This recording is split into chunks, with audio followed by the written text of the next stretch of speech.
Namaskar and welcome to Diplomatic Dispatch. I am your host, Vikas Swarup. India's External Affairs Minister, Dr. S. Jaishankar, has just completed a visit to Australia, where he attended the annual Foreign Ministers Framework Dialogue, the central mechanism for advancing the bilateral agenda. So, in this edition of Diplomatic Dispatch, we will take a deep dive into India's relationship with Australia.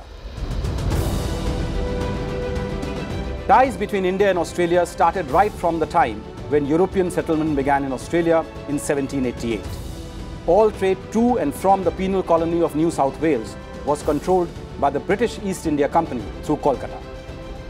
India and Australia established diplomatic relations in the pre-independence period with the establishment of an India Trade Office in Sydney in 1941. After independence, however, for several decades, ties remained confined to the three C's of cricket, curry and the common.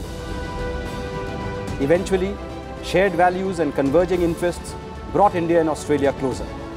In 2009, a strategic partnership was established between the two countries, and in 2011, Australia decided to remove its long-standing ban on uranium sales to India, removing a major irritant from the bilateral relationship. Australia's White Paper on Foreign Policy, released in November 2017, placed India at the forefront of its international partnerships. And Prime Minister Modi has said he sees Australia as a major partner in every area of India's national priority. In 2020, bilateral relations were upgraded to a comprehensive strategic partnership, which now includes an annual meeting of Prime Ministers, a Foreign Ministers Dialogue, a 2+2 Defence and Foreign Ministers meeting, a Trade Ministerial Commission, an Education Council, an Energy Dialogue and sectoral working groups. The two countries are also partners in the Quadrilateral Security Dialogue with the United States and Japan. In recent months, India and Australia have signed agreements in a range of areas: maritime collaboration, critical and strategic minerals, water resources management, defence science exchanges, mutual logistics support, cooperation in cyber-enabled critical technology, vocational education and training, as well as public administration and governance. Australia participated in the naval exercise Malabar in 2020 and 2021 and is expected to continue to take part regularly. The Australia-India defence relationship now encompasses almost every major area of military partnership, from strategic dialogues to military exercises involving ground, air and especially maritime forces, to defence commerce and technological cooperation. Australia is the 7th largest trading partner of India, while India is Australia's 9th largest trading partner. Bilateral trade, including goods and services, was valued at US $27.5 billion in 2021, with Indian exports to Australia at $10.5 billion and imports at $17 billion. A pivotal moment in history for the two countries was reached on April 2 this year, when Australia and India struck a trade deal after 2 decades of efforts. The India-Australia Economic Cooperation and Trade Agreement, Ektar, will eliminate tariffs on more than 85% of Australian goods exports to India and promote greater investment between the two countries, which currently stands at US $25 billion. The Indian community in Australia continues to grow in size and importance, with a population of about 721,000. Indians are now the 2nd largest immigrant group in Australia after the UK and the largest source of skilled professionals for Australia. Australia is also a major educational destination for Indian students, 77,000 of whom are presently studying in Australian universities. To learn more about the contemporary partnership between India and Australia, I am joined by two distinguished guests. The Honourable Lisa Singh is CEO of the Australia-India Institute, former Senator for Tasmania, and the first woman of Indian heritage to be elected to the Federal Parliament. Professor Amitabh Mattoo is a former Vice-Chancellor of the University of Jammu and presently Professor at JNU, Honorary Professor, University of Melbourne, and Founding Director of the Australia-India Institute. A very warm welcome to both of you. Let me begin with you, Senator Singh. Less than 5 months ago, Australia elected a new government led by Prime Minister Anthony Albanese. In this context, how important was Dr. Jaishankar's visit? Dr. Jaishankar's visit was incredibly important to continuing to build trust and confidence in the Australia-India relationship, but especially since the election of the new Albanese Labor government. And also the fact that this recent visit was Dr. Jaishankar's second visit to Australia this year. That is a statement in itself, because it is the first time that an Indian External Affairs Minister has ever visited Australia twice in 1 year. And I think that is very much testament to the significance of the India-Australia relationship. Just recently, the Institute held an Australia-India Leadership Dialogue in New Delhi. And Dr. Jaishankar gave an address at that dialogue where, he praised the new Australian Albanese government, particularly Prime Minister Albanese, for his dedication to the relationship by attending the Quad Leaders meeting just one day after being elected as Prime Minister of Australia. I think Dr. Jaishankar also very much confirmed the trust that it gave the Australia-India relationship. It has now shifted gears and moved into a higher orbit. Of course, all of that being made through statement, but also through actions, through the Comprehensive Strategic Partnership and the plethora of ministerial level interactions. So I think that really shows that we're reaching new heights in our relationship, and that is continuing to generate a lot of strong collaborations, but also trust and understanding as two countries with common interests and shared values. Taking off from there, Professor Mattoo, now shared values is repeatedly cited as a key driver of the Australia-India partnership. So what are these values, and how do they define the modern partnership between India and Australia? Ambassador, you'll know that in international relations, often a convergence of interests drives nations. But when there's a convergence of interests and values, there can't be a better forging of relationship than that. In the case of India and Australia, there's both a commonality of interests, which the Honorable Lisa Singh referred to, but also values. And the values that I define is a belief in democracy, federal democracy, representative democracy, inclusive democracy, but also multiculturalism, inclusiveness in every sense of the word. But most important, and that differentiates us from many other countries in the region, is a belief in the rule of law, that there are rules, there are practices, and there are remedies. I think a combination of these three drives India and Australia together. I can't find any two countries in our region which have so much in common, both in terms of values and interests. In fact, there's not one single interest on which there is a major interest, on which there is a zero-sum relationship. Absolutely. Now, Senator Singh, the India-Australia Economic Cooperation and Trade Agreement was described by Prime Minister Modi as a watershed moment for bilateral relations. What is the economic message of Ektar, and does it also have a strategic message? Ambassador, it very much does have a strategic message as well as a strong economic message, because of course we know now in terms of our relationship, there is a convergence between the economic component of our relationship and the strategic in terms of the shared threats that we have in common in our region. But I think what is significant here about this economic cooperation trade agreement is that it has been a long wait to get to this point. I think around a decade of ongoing negotiations. But this watershed moment, as Prime Minister Modi rightly calls it, that occurred this year has meant the opportunities now for Australia and India are absolutely immense. And I think that Minister Piyush Goyal highlighted that it will in fact double our bilateral trade from currently being something like 26 billion to 50 billion in the next 5 years. And this is where the relationship should be. I mean, I think Dr. Jaishankar made a point of this in his recent visit to Australia, that the economic component of the relationship is underdone. And this is where we need to have the right policy settings in place, the right architecture in place to enable a lot more opportunity for growth in the economic component. And that is exactly what Ektar does. Now, of course, we still need to wait for Australia to ratify the Ektar agreement, but I understand that that process is underway. And that will ensure that what we have is 85% tariffs on Australian goods exported to India will be eliminated.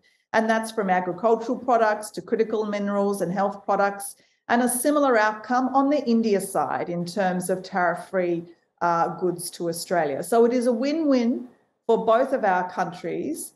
And it will also, of course, ensure that we sort of diversify our trade relations. I know at the moment, obviously, Australia's predominant trading sort of commodity to India is coal. But going forward through Ektar, there is the opportunity to diversify that on both sides. And on top of all of that, what is really important, I think, in terms of this free trade agreement is that it also works to facilitate our people-to-people links. It increases the opportunities for mobility of students, for professionals, for tourists between our two nations. It just gives the diversity on so many levels that is needed. And I think it's high time that our economic relationship is strengthened. And I think that, when you look at India, a country expected to become the world's second largest economy by 2050. Professor Mattoo, now supply chain resilience, as Senator Lisa Singh mentioned, has become a key priority in the wake of the COVID-19 pandemic. How are India and Australia working together in this area, and especially in critical minerals? I think the whole underlying message of the Quad, quite apart from the other things, is to ensure supply chain resilience and ensure that in the future we are not dependent on any one country, that no one country has a monopoly. If COVID has taught us anything, it's the importance of supply chain resilience. Now, there are critical minerals like cobalt, lithium, which are going to be the building blocks of the global clean energy economy of the future. If India and Australia collaborate together, and collaborate along the supply chain, right from the beginning, from accessing to marketing, they could establish a partnership which will be a partnership for the future, not just for the region, for the globe. So I think India has expressed interest, and Australia clearly has the resources to help build this relationship in a way that we can show the path to the future. A clean global energy economy. Lithium and cobalt are the beginnings of what could be transforming for the whole economy and for the whole world. Absolutely. Now, Senator Singh, education has emerged as a very important binding factor in deepening people-to-people ties between India and Australia. Why are more and more Indian students choosing Australia for higher studies? Oh, well, I think there are many reasons why Indian students are choosing Australia. But of course, in Australia, we have world-class institutions. Of course, we have a quite an enviable lifestyle, employment opportunities, natural beauty. All of that attracts people to visit, to study, to work in Australia. I think Australia, though, also in terms of our excellent higher education institutions, 7 of Australian universities in the top 100 worldwide are there. And by discipline, ranking amongst the world's best, they are in the fields of engineering, technology, medicine, accounting, finance. All of those sectors are very much of interest for young Indians to come and study here. Indeed, when we recently had the Leadership Dialogue in Delhi, we had a focus on the issues of tech talent and the fact that, that there is this growing demand for engineers, for those that work in the tech industry, both in India, of course, with its growing startups and unicorns, but also here in Australia as well. So this is an area where, again, we can really build the Australia-India tech talent story through education and through more opportunities for Indian students to come to Australia. But having said that, yes, of course, we need to address some of the issues that I think the visa issue is one issue that Minister Jaishankar also raised in Australia. Absolutely. And he was right to raise that issue. There is a visa backlog here in Australia. I know the Australian government is taking this very seriously and have made commitments to India to ensure that they address that backlog by the end of 2022. And we also need to look at other areas of pathways to permanent residency for those that may want it, or also the sort of work opportunities post-study. I think all of that ensures that we retain our people-to-people ties between two nations, deepen our relationships. Other opportunities that the Institute provides through support from the Australian government are research fellowships that allow Indian students that are studying in India to come and do a short exchange in Australia, but likewise for Australian students to do a short exchange in India. And that builds our India capability, Australia capability towards each other. Well, that is very reassuring indeed for the Indian students who are looking forward to traveling to Australia. Okay, changing the topic a little bit. Professor Mattoo, the changing landscape within the Indo-Pacific region has been the catalyst for stronger ties between India and Australia in recent times. Both countries have a strategic interest in ensuring a balance in the Indo-Pacific and in ensuring that the region is not dominated by one hegemonic power. So is China bringing India and Australia closer? I mean, one of the C's that you can add, apart from Commonwealth, curry, cricket, commerce, and climate change, is China. That's the elephant in the room. The fact that you have under Xi Jinping, and I have absolutely no hesitation in saying so, hegemonic, belligerent, potentially great power who will wants to dominate the region, who's also demonstrated in the case of Australia deep inroads within the domestic political system. How do you actually not combat, but how do you build a relationship when you have this huge hegemonic power which wants to now establish new rules of the game?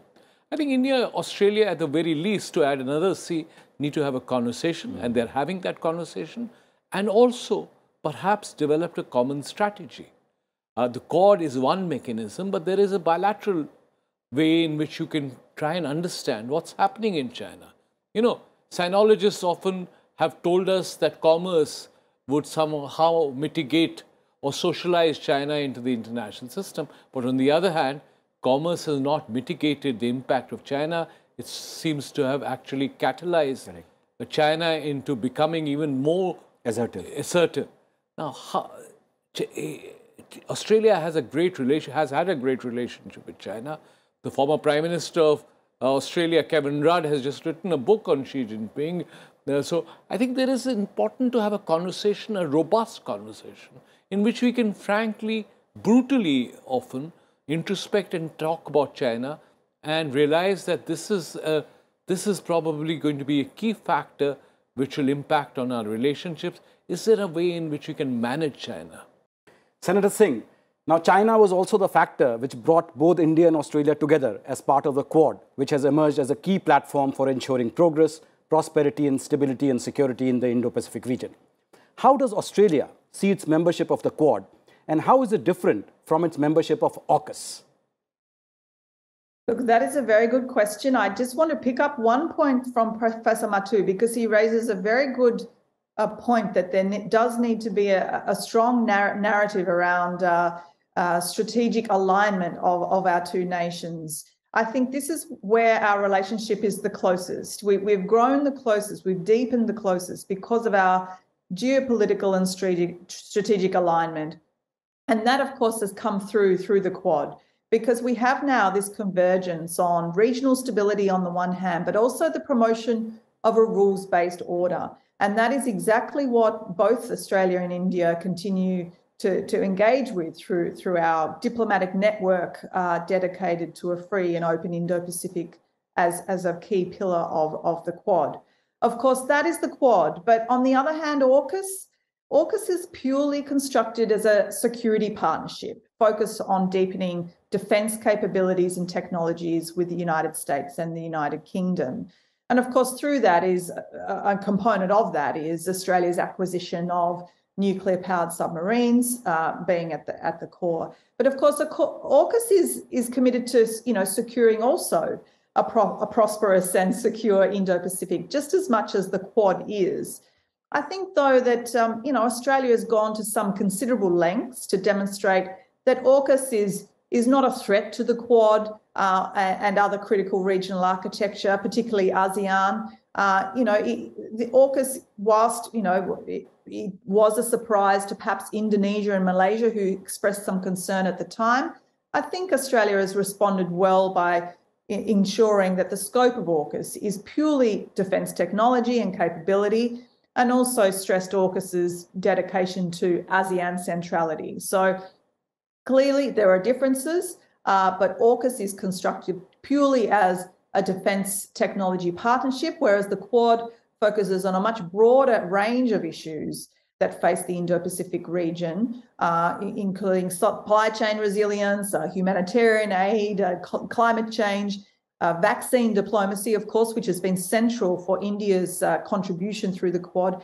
But it really is an enabler, I see, for Australia-India relations to deepen through, as Professor Mattoo said, the areas of critical technologies, for example, but also deepen in terms of our strategic alignment and our commitment to an international rules-based order. Okay, Professor Mattoo, now India and Australia share the Indian Ocean, and Australia has been an early and vigorous supporter of India's Indo-Pacific Oceans Initiative. How important is the maritime dimension in India-Australia ties? I think it's extremely important. Obviously, there have been common exercises, but what we share is not the continent, but the ocean. So it's important that India-Australia demonstrate interoperability, but also demonstrate that their navies can do much more together. So I think especially because what you witness is, again, China exercising its might through the South China Sea, through much of the Indian Ocean. So it's important that India and Australia, along with the other states, littoral states of the Indian Ocean, do much more together. Not just in terms of fighting the might of China or all sorts of other issues, but in terms of even collaboration and cooperation. So I see that as a critical area for future collaboration between the two militaries, but even commercially, for trade, for Ektar to actually bring fruit to the table, as it were. You'll have to have that maritime security, which is essential for commerce as well. Senator Singh, now apart from the Quad, India and Australia are now part of 3 trilateral groupings: the India-Australia-Japan trilateral dialogue, the India-Australia-Indonesia trilateral dialogue, and the India-France-Australia trilateral ministerial dialogue. What value do these trilateral dialogues bring? Look, trilaterals allow for a narrowing of focus on the specific issues that the nations face. I think they represent a real opportunity to deepen, or even in some instances in relation to the India-Australia-France trilateral, to repair relationships. But of course, it's particularly relevant to both Australia and India in a bilateral sense right now. If you look at securing supply chains between our two countries, considering COVID, these have been some of the issues at the forefront of discussions in these trilaterals. The recent India-Australia-Japan trilateral this year saw the announcement of Supply Chain Resilience Initiative, and that, again, addresses the vulnerabilities, increases our collaboration in supply chains. I think, though, significantly is the India-Australia-Indonesia trilateral. I think that is one to watch because it's the first one that took place on the sidelines of the September New York UN General Assembly. But the issues they discussed were maritime security and cooperation, the upcoming G20 as Indonesia hands that over from themselves to India, and looking at the ways in which we can address the issues of security within the Indian Ocean, I think is significant, as is the India-France-Australia trilateral that obviously looked at issues, in terms of AUKUS, submarine dispute. I think overall, though, these trilaterals are just another indicative example of the growing depth of Australia-India partnerships. Similar to Minister Jaishankar's visit, they are creating deeper trust, confidence between leaders and ministers within both of our countries. So, Professor Mattoo, how do you see the future partnership between India and Australia evolving? Ambassador, 12 years ago when I went to Australia, and that was my first trip, and Australia today is my second home, I was told that I was going down under. There were attacks on Indian students in Melbourne. The relationships was really at the lowest nadir you can think of. Australia wasn't wasn't supplying uranium to us. Their reaction to our nuclear tests had been furious. There was a sense of amnesia within the Indian public that Australia in some way was still having a white Australia policy. But today, as someone who sees Australia as a second home, I think the idea of a relationship between India and Australia is one which is not only bright, but whose really time has come. There aren't any other countries which have so much in common, both in terms of values and in terms of interests. So frankly speaking, I think the future is sunny. I'm someone who's not a great optimist usually. I'm a realist. And I think foreign service practitioners like yourself was also taught to be realists. But there is nothing that can go wrong with this relationship. And that now that we have the Honorable Lisa Singh as the head of the Australia-India Institute, there's very little that can go wrong with the relationship. You'll have the last word then, Senator Singh. What are your thoughts on the future of the partnership? Well, that is very kind of Professor Mattoo, but of course I had big shoes to fill in coming into this role from Professor Mattoo's role in this institute as the inaugural director. But look, I think Professor Mattoo is correct. There is only up is the direction of our relationship. The ratifying of Ektar, though, is critical, and that will bring such opportunity for both of our two countries, not only in an economic sense, but in a strategic sense because of that convergence that those two areas have. I think, though, that cultural literacy between Australia and India, putting real substance behind the phrase of shared values, is an area that I'd love to see increase. And also the issues affecting mobility between our two nations, addressing the visa backlog, and also looking at increasing flight connectivity, Ana Jana, which is continuing at the moment, and I'd like to see that continue to grow. Our defence ties, of course, are strong and continue to be stronger. But looking at more two-way traffic between our two countries, those Indians that want to come and study in Australia and likewise to India, I can only see positivity in the relationship, and it is a fantastic time to be working in this space to see our two countries rightly come closer together as they should. Well, thank you very much, Senator Singh and Professor Mattoo, for taking our viewers through the entire gamut of the India-Australia partnership. Indeed, as our panelists have said, few countries in the Indo-Pacific region have more in common in both values and interests than India and Australia. They are the largest maritime powers among the littoral states of the Indian Ocean and, in a sense, constitute the region's geopolitical poles. Their mutual convergence on political and security issues and commitment to economic advancement through the Ektar is symbolic of how far the relationship has come. This truly is a partnership full of promise and opportunity. That is all the time we have tonight. Thank you for watching Diplomatic Dispatch, and goodbye.